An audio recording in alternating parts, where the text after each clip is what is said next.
Hello, my name is Cheryl Van Hoos, and I'm in Education 632 in the summer semester B term year 2021, and I'm here to talk to you about oral language and listening comprehension.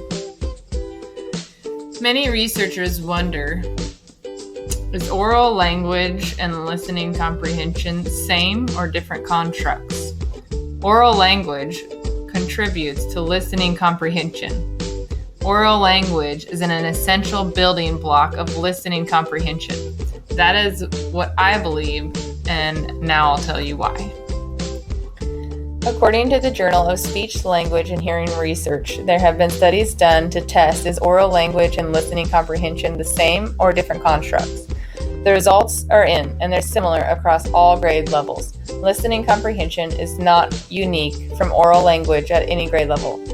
The results show oral language and listening comprehension are part of the same construct in students in pre-K through grade 3.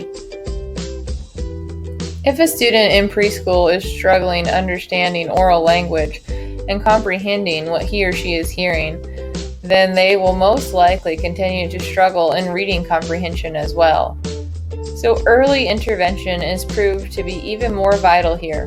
The sooner we can help a preschooler, the sooner he or she will be able to excel in other areas and throughout their future academics. There is an increased rate of comprehension difficulties in autism spectrum disorder students that disrupts adequate reading comprehension development. According to the Journal of Autism and Developmental Disorders, there are other studies done on targeting oral language and listening comprehension development for students with autism spectrum disorder. And these are the results of those studies. The purpose of the study was to implement and evaluate the effectiveness of a school-based integrated vocabulary and listening comprehension intervention for students with autism spectrum disorder. Results show students who participate in the intervention have a significant improvement in several measures of oral language ability. The results also show significant growth in narrative retail ability, showing the students have better abilities to accurately remember narrative details. There is a significant improvement in their oral language, listening comprehension, and reading comprehension.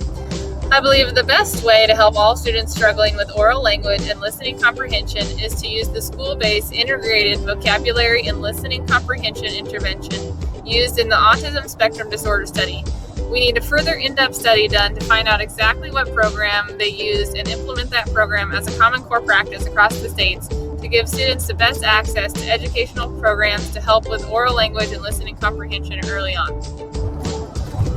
Other ways to help with oral language from our textbook, Language Arts Patterns of Practice by Gail Tompkins, in Chapter 8, Comprehending Stories, says to do hot seat interviews, listening to stories at centers, listening to the teacher read aloud, making podcasts of stories, participating in grand conversations, participating readers' theater performances, and retelling of stories.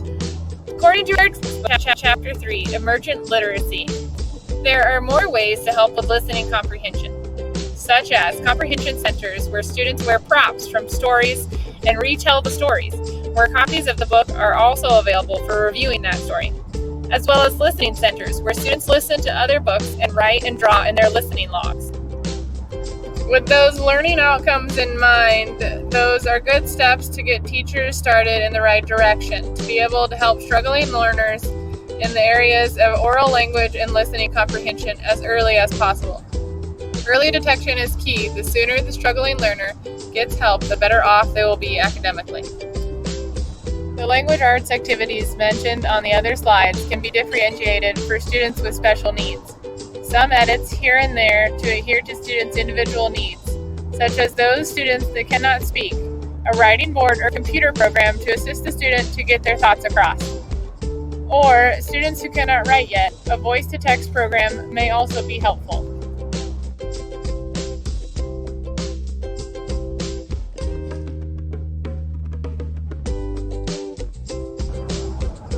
Our credits references go to the Journal of Speech, Language, and Hearing Research and the Journal of Autism and Developmental Disorders, as well as our textbook by Gail Tompkins, Language Arts Patterns of Practice.